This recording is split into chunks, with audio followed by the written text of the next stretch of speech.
Good morning. Thank you all for coming out today. I'm here today to introduce the next head coach of the Edmonton Oilers, Dave Tippett. I started the search 3 weeks ago, today actually, when I was named the general manager of the Edmonton Oilers. The first thing that I did was reach out to Ken Hitchcock. You're all familiar with Ken, obviously. He's been a coach in the National Hockey League a long time. And I asked Ken to assist me in going through the process in naming the next head coach of the Edmonton Oilers. So I want to thank Ken for being involved in helping me out in this process. Basically, I put together a list of about 15 to 17 candidates. There was 3 or 4 that had never coached before. Most of them had history, experience of being an NHL head coach. And then over the last 3 weeks, basically, Ken and I worked the phones a lot. We talked a lot of. I talked to a lot of managers. Ken talked to a lot of coaches, assistant coaches, people that were on Dave's staff, and people around the league, in trying to work our way through the list. Dave was always the leading candidate in my mind, going through the process. But I wanted to make sure that as we worked our way towards making a decision, that I felt comfortable that we were hiring the best man possible, and I feel very good about that today. Along the way, Dave and I, after I left here on the Tuesday, I flew to San Diego to go watch Bakersfield play. Dave and I met for 4 or 5 hours in San Diego, and then last week we met again for 4 or 5 hours in Western Canada. I think as I've gone, I talked to some players that have played for Dave in the past in Houston and also in the National Hockey League, and I think that the reasons why we're here today. I'm big on experience. Dave has coached in the National Hockey League for over 1,000 games behind the bench. I believe when you're in the National Hockey League, there's always some choppy waters, and certainly having somebody behind the bench that's been through those before, it's a positive. Dave's teams play with structure. He holds his players accountable, and he's a good communicator. I think that those are real important ingredients in being a head coach in the National Hockey League today. So I look forward in working with Dave to build the Oilers into an elite team, and it's my great pleasure to announce Dave as the 16th head coach in Edmonton Oilers history. Thank you very much, Ken. An honor for me to be here today. It took a while to track Ken down. He's a busy guy these days. It's all over the place. But first of all, I want to thank Daryl Cates for the opportunity with the Oilers here. Bob Nicholson, obviously Ken Holland. Just an exciting time. I've been in pro hockey a long time as a player and as a coach. I haven't had the good fortune of coaching in Canada or playing in Canada, and that was very intriguing to me. It was funny last night talking to my mom, who lives out on Vancouver Island. I don't think I've ever heard her so enthused about the job that I've taken in my life as coming back to coaching Canada. So a real exciting time for me and my family. I come to a team here that obviously has good pieces, lots of upside, and everybody talks about McDavid and Draisaitl. There's more pieces here than McDavid and Draisaitl. There's good players here to build on, and I think there's lots of upside with this organization. Ken and I have talked a little bit about he's kind of given me his vision of where he wants to go, and we were very much in alignment with the pace of play we want to play at, how hard you have to compete, allowing players to make sure that they maximize their talents. Like he talked about, structure is a big part of it. I think being able to play with the puck as well as with the puck is a big part of being successful in today's game. You look at the 2 teams competing in the finals right now, sound defensive teams, but players that teams that allow their players to flourish with the puck. And those are all things that I see happening for this organization here. So, I'm delighted to be here. I'm thankful for the opportunity, and well rested. I've been out for a couple of years. It's time to get going. All right, thanks, Ken and Dave. We're going to open it up to questions from the floor. So we're going to start up front here with Bob. Hi Dave, Bob Stauffer, Oilers Radio Network. The Oilers staff currently has 2 former NHL head coaches and a guy that was in the Memorial Cup last year. Just a thought on, the current assistants and where you're at in terms of the makeup of your staff.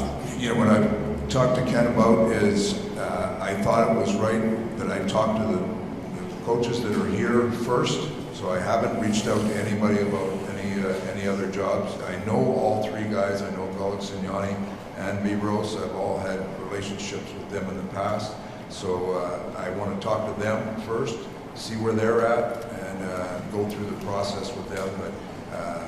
But that's where it'll start. I haven't done anything about any other coaches. I felt it was fair to talk to those guys first. Thank you. Mark, go ahead. Hey, Mark Spector, Sportsnet. Your teams always had good records versus Edmonton. Even when you were in Arizona and it didn't seem like you should, you beat this team fairly regularly. What are the things that allowed you to do that? And how will those elements be seen when you're coaching this team? Well, I don't know why it ended up like that for a while. I don't know if it was a schedule or what it was, but there's a couple things I really believe in. One, no matter who you have on your team, the players, you try to maximize the individual talents of each of those players, and that's a coach's responsibility. Whether you have a top superstar or a role player or your backup goalie, you try to maximize every individual, and that's what I always feel like I try to bring to our teams. And with that, when you're maximizing that, you see what an individual can do, but then you try to put him in a position where he can really succeed. And that's where I feel like, especially some of the teams in Arizona where we weren't high on talent, we were high on character, higher on work ethic, but we worked together well. And we found ways to win a lot of hockey games. And that's the third thing I believe in. Like you got to find ways to win. There's days when maybe you're tired. There's days when maybe top players are hurt. I always tell the players there's never an excuse for not winning, right?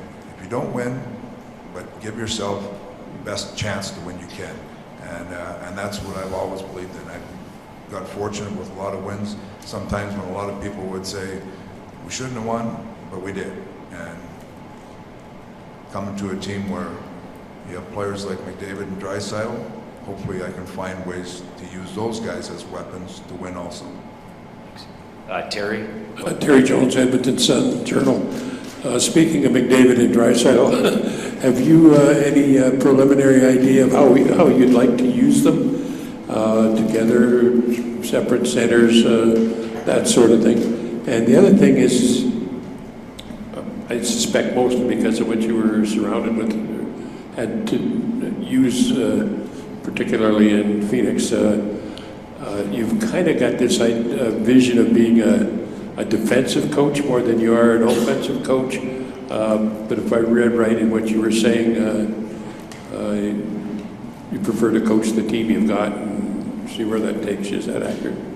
It is. Well, first of all, with McDavid and Draisaitl, I know Connor from working with him in the World Cup with Todd, so I know Connor a little bit. I don't know Draisaitl personally. I've watched a lot of video of them together and apart. Some of it, I like seeing them together. It seems like they feed off each other, and I'll give you one example.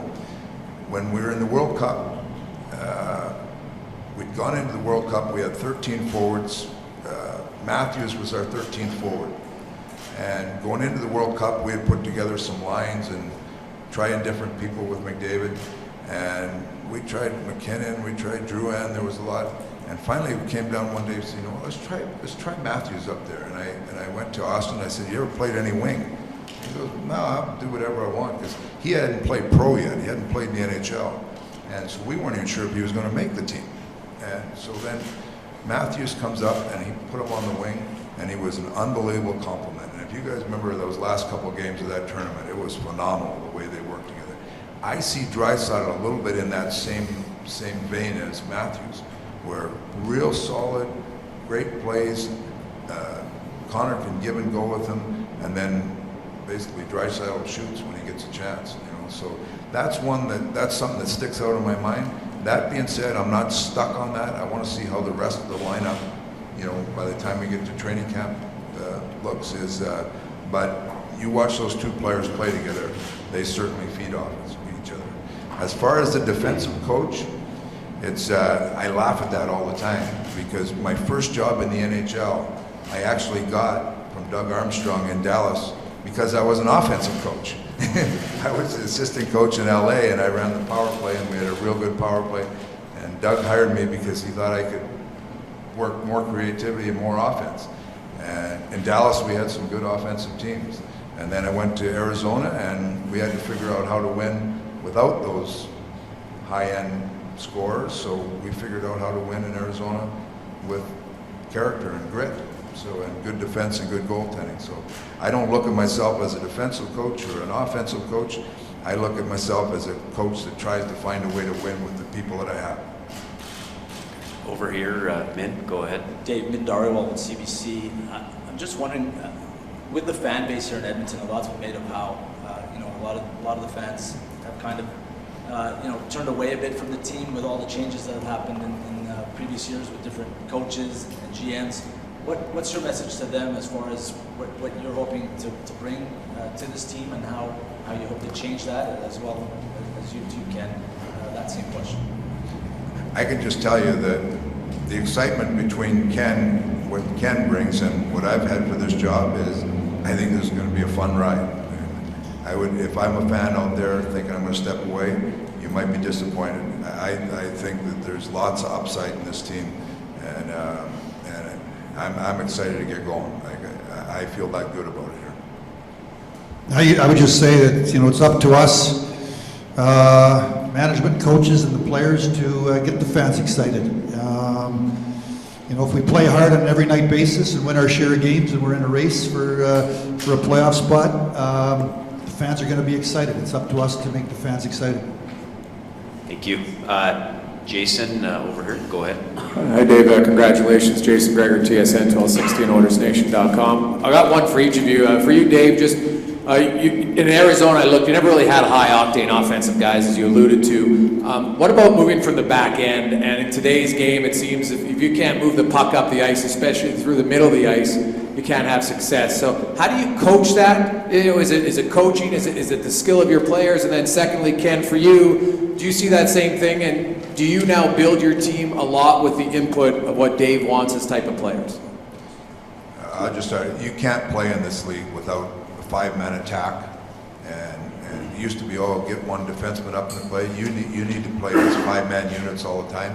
And you talk about, it's not just with the puck. If you watch forechecks now, you get in the offensive zone, it's hard to forecheck teams if you're just going to use three guys. Your D have got to be up on that too. So I'm a big believer. Defense have to be involved, have to be outlets, coming out of your zone, breakouts. I mean, you need support. There's some teams that I won't mention them, but they do a real good job of breaking out of their own end, just with short passes, real good support of D partners, but then they get up the ice. So whether it be without the puck, a forecheck in the offensive zone, or getting up the ice, your D have to be involved. That's the only way you can stay competitive in the league today. And I guess my answer would be, Dave and I are going to be a team. I worked with 4 coaches in Detroit, and you go to work every day and you grind away. And I think it's my job as a general manager to provide a vision, and then your pro scouts, your amateur scouts are going to go out. Pro scouts maybe on the short term, the amateur scouts are on the longer term, to build your team. Certainly in Detroit, in our heyday, you talked about, we had great defensemen. You get those defensemen, for the most part, you got to draft them and you got to develop them. There are some good young defensemen in this organization coming through the system. Obviously, Bouchard, the 10th pick. Sam Rukov had a great year as a third-round pick in Guelph, leading them to the Memorial Cup, and there's some other young defensemen. So we got to draft it, we got to develop, and then as Dave and I work together on an everyday basis, we talk about all that. But certainly, I'm with Dave. You got to have the defense got to join the rush. They got to get the puck moved up, and you got to be moving in a 4- and 5-man attack. We're together on that. Derek, go ahead up front. Yeah. Derek Van Dees, the Edmonton Sun, Edmonton Journal. Ken, this is for you. First off, there's been a lot of coaches that have come through here in the last 10 years. How important was it to bring someone in that'll provide stability to that position and is not kind of be a one and done guy? And then Dave, you must know the record of coaches here. There's been a lot of smart coaches that have come through here and haven't been able to make it work. What's going to be different, you think, with you behind the bench that maybe some of the other guys have been able to achieve? Well, I think I'd like to think that your question for me, I tried to answer it when I was hired 3 weeks ago. I'm hoping to provide stability. I think the best chance for success is in a stable environment, and I think we all understand the pressures to win in all 31 markets, and unfortunately, they haven't had a lot of they haven't been in the playoffs much. So it's our job to try to get the team, make it better, get into a playoff race. Our goal for 19-20, like I said before, is to find a way to be in the race, compete, and ultimately we hope we're one of the last 16 teams standing when the season is over. So stability, a plan, and you gotta peck away. It's a move at a time, and I just think it's having a plan and having a stable environment. I'd like to think that between my hiring and the hiring today with Dave, that I'm big on experience, whether it's a player, whether it's a coach. Dave's got experience. You know, there's always rocky waters, there's choppy waters. You got to be steady on the rudder. And I think that now I hired a guy that had never coached before in the National Hockey League, in Jeff Blashill in Detroit, so I've gone that route too. I've gone both routes. I just thought coming here to Edmonton that it was important ultimately to have somebody that's been behind a bench before and made decisions. And sometimes you make decisions as a young manager and as a young coach, and you'd say, boy, I don't know if I'd ever do that again. We've both done that. We've both made decisions, and we can reflect back on decisions that we've made that have worked out and that haven't worked out. So I thought it was important to have somebody behind the bench that's been through the wars of the National Hockey League, and so stability and experience. I would just echo that. I coached two teams, one for 7 years and the other one for 8 years. And I'm big on stability. I'm big on relationships and communications. That a coach should be, I mean, you've got to kind of set the plan in place in your dressing room with your players. But ultimately, there's a bigger goal that the coaches, trainers, management, it's a team that's trying to win. You're trying to win together. I try to create that atmosphere where everybody's accountable, but they're not accountable to me or to management. They're accountable to winning, to the crest on your jersey. So that stability, that just, like Ken says, just steady as she goes. We'll get this going the right way, and I feel very confident that we can do that. Dave, Dustin Nielsen with TSN 1260. Ken talked about the steps he went through talking to a bunch of people about you. What about you on the other side of it? I'm sure you just don't sit there. Do you talk with people? Do you do some research into the organization? And what were they saying about this opportunity?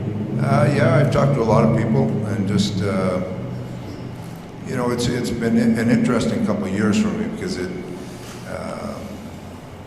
I took a year off just to kind of catch my breath, and the Seattle thing came up, and it was very intriguing, interesting, but there was a couple opportunities that came up. The timing wasn't right for me to jump at, but this was a unique opportunity, and as I called around, it's a first-class organization. You have passionate fans. I think there's a ton of upside in this group here. With Ken coming along to give it stability, that was a big check mark for me.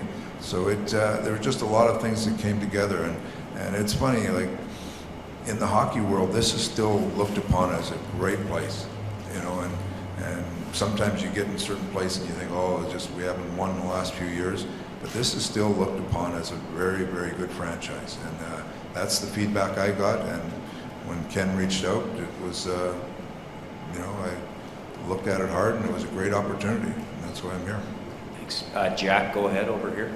Dave, Jack Michaels, play-by-play for the Oilers. Just to follow up on that last comment, because by all accounts in Seattle, you basically had a chance to be the guy to your right, to be a Ken Holland, and to build everything piece by piece. Does it then go back to the old, I'm a coach at heart? Is that part of why you're here? I was never going to Seattle to be a GM. never. I never went to Seattle to be a GM or the coach. I was, funny, I've always been kind of a builder in my life. I built homes. Back when I played for the Hartford Whalers, I had a construction company in the summer that I ran and buy and renovate houses in Connecticut. I've gone into the last 2 lockouts, I decided to build motorcycles. I went to Seattle as it was intriguing. I got to help with the design of the buildings, the practice rink, all the team spaces in it. Got to help design a hockey operations department. So I was there, like, it was intriguing for me, those things. It was never intriguing. I never went with the intention of becoming a GM. I have no desire to be a GM. The coaching thing, at first we talked about it, and like I say, I didn't go to Seattle to coach, but when it got moved back, got pushed back from 20 to 21, that really took that would have been 4 years out, so that's, and it's funny, as I got away from the game, didn't skate much the first year I was out, played a lot more golf than skated. Last year, with the employees at Seattle, started skating a little bit and started to watch the playoffs and the stretch runs here, and you just get that itch back, like you just want to be in the action. So I can't say enough good things about Seattle. That's going to be a phenomenal franchise with ownership, Todd Lewicki's leadership, and the people they've got there. It is going to be a home run franchise. But I was blessed to be there and help out with some of the early infrastructure. But ultimately, the coaching bug got me, and this opportunity was a great opportunity. Thank you. Daniel, go ahead. Daniel Nugent-Hopkins, The Athletic. This is a question for Ken. You mentioned that Dave was one of your leading candidates. Why was that name so prominent at the start of your search, and were there any reservations with him being out of coaching for a couple of years for him to ultimately take the job? Why was he a leading? You're asking me why was he my leading candidate? I would say to you, experience, the things that he's accomplished in his career in Dallas and in Arizona. He played the game for a lot of years. Had a successful record as a player, and good checker, and played hard. Come to the rink every day, and then obviously has been in the game a long time.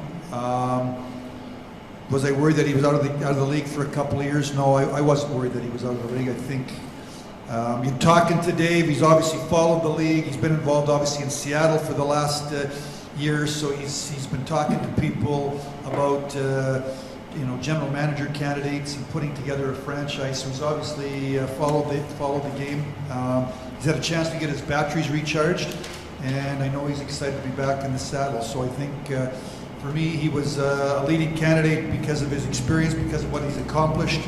I talked to some former players that I know real well, and some of them are assistant coaches in the NHL today and around the National Hockey League. They talked about his structure, they talked about his ability to communicate, they talked about his making players accountable, and those are all things that are very, very important to me as a general manager when I hire a coach.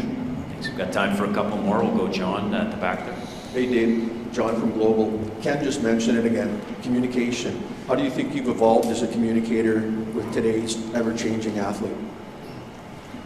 I don't think I've evolved. I think I've always had it. That's always been part of who I am. I believe in, I think one thing the players would tell you about me is I'm very honest. It's not a ruthless honest. I'm just honest in my opinion. If a player is not playing well, and I'll tell him he's not playing well. If he's playing well, I'll tell him he's playing well. There's a communication. I think it goes beyond communication. It goes to a relationship.